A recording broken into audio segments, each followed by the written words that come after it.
नमस्कार दोस्तों, मैं ग्राउंड फैक्ट इंडिया चैनल से आपका स्वागत करता हूं और आज आपको मैं आल्हादेव जी के बारे में जो इतिहास में लिखी हुई कहानी है उसके बारे में आपको बताऊंगा। आज मैं उस जगह पे हूं जो भगवत महापुराण में आल्हा जैसे धर्मध्वज के बारे में कहानी वर्णित है।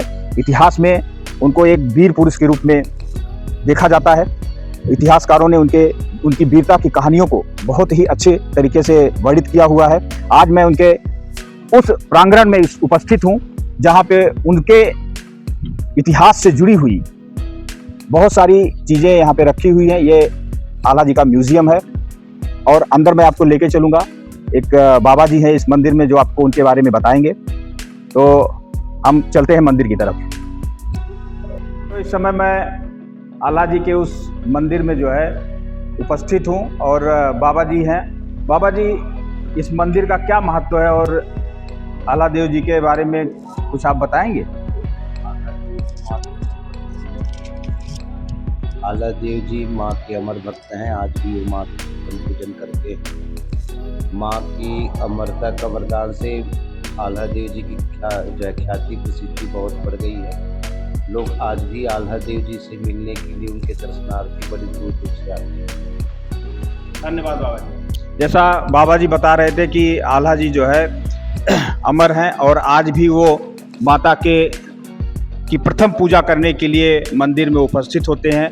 ये उनसे जुड़ी हुई कुछ स्मृतियां हैं जो आप देख सकते हैं यहाँ पे रखी हुई हैं और लोग यहाँ पे आते हैं और आल्हा देव जी के उन वीरता पूर्वक किए गए कामों की वो देखते हैं जो उन्होंने अपने उस कालखंड में किया था।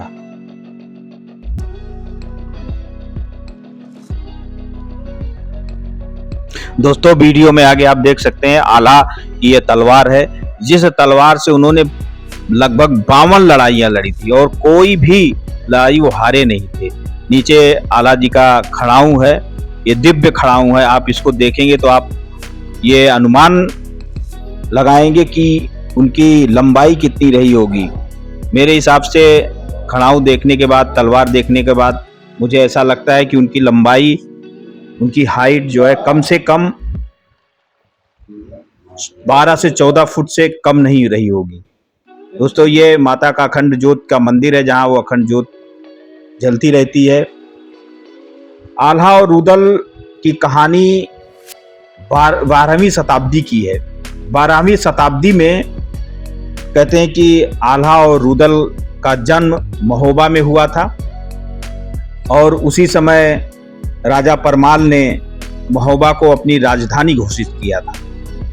दोस्तों, अल्हाइत लोग आज भी आल्हा के बारे में बहुत अच्छी अच्छी कहानी और गीत गाते हैं। आल्हा रुदल की इस कहानी को दोस्तों मैं आगे बढ़ाऊं उसके पहले आपसे एक अनुरोध है कि आप अगर चैनल को सब्सक्राइब नहीं किए हैं तो चैनल को सब्सक्राइब कर दीजिए, वीडियो को लाइक कीजिए, शेयर कीजिए और अपना कमेंट करके बताइए कि वीडियो का कौन सा पार्ट आपको अच्छा लगा।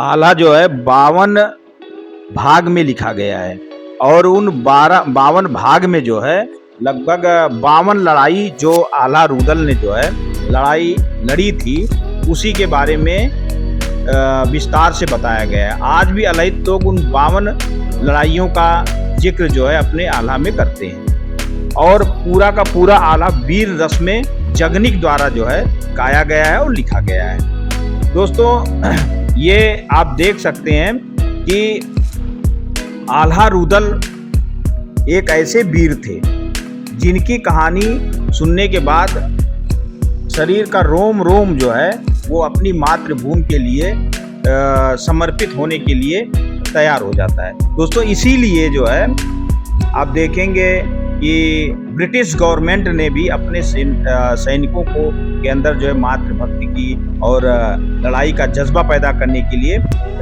वीर रस में आल्हा की गीत को जो है सुनाती थी और उसका प्रयोग करती थी। दोस्तों, ये आल्हा का उद्यान है, आप देख सकते हैं। ये काफ़ी जड़ी बूटियों से भरा हुआ उद्यान है। यहाँ पे बहुत सारे जड़ी बूटियों के पेड़ हैं और अंदर जाएंगे तो आपको बहुत अच्छा लगेगा। और यहाँ पे तरह तरह के वृक्ष हैं, एक कुछ बहुत अनोखे वृक्ष भी हैं और बहुत औषधि के काम आते हैं जो।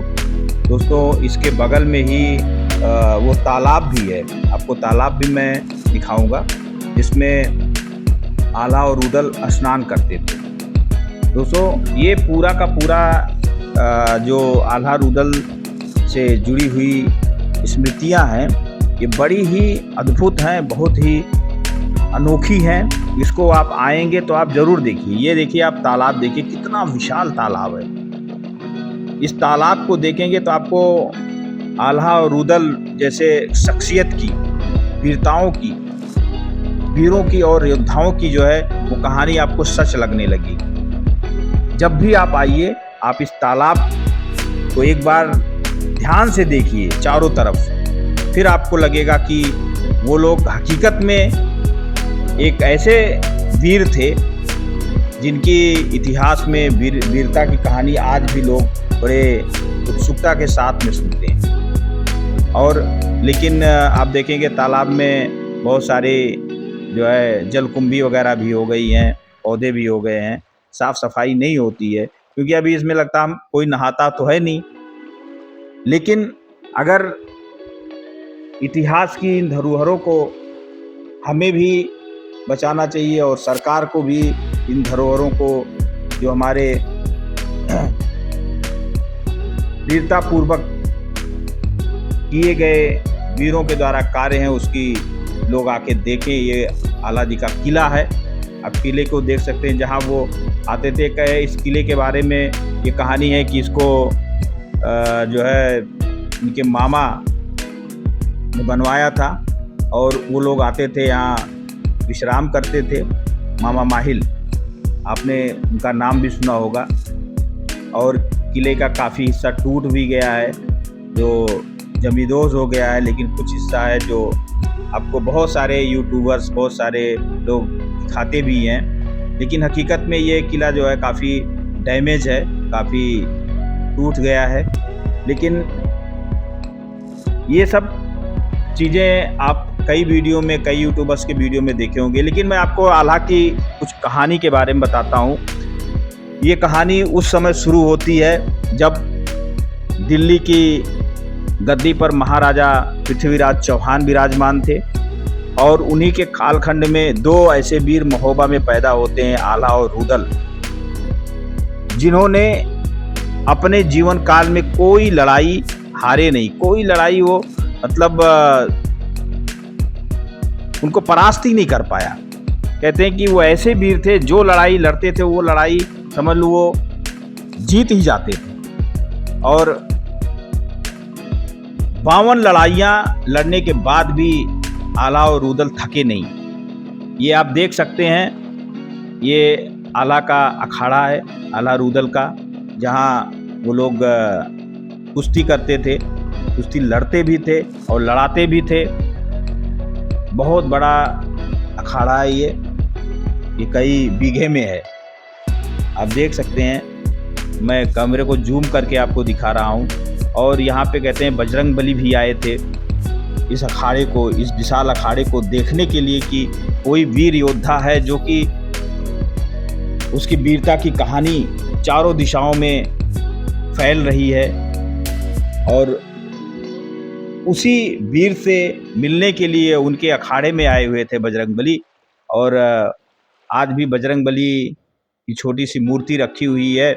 जो भी अखाड़े में आता है उनको प्रणाम करता है। और लोग इस अखाड़े की मान्यता ये है कि जो भी इस अखाड़े में आता है, इस अखाड़े की मिट्टी को अपने शरीर में लगा लेता है, सभी रोग व्याध से मुक्त हो जाता है। तो अगर आपको मौका मिले आल्हा रुदल की इन स्मृतियों को, इन धरोहरों को देखने का, तो आप ज़रूर आइए और अपने शरीर में इस अखाड़े की मिट्टी लगाइए और उस महापुरुष को याद कीजिए जिन्होंने इतिहास में अपना नाम अमर किया है। दोस्तों, आल्हा जी आज भी अमर हैं।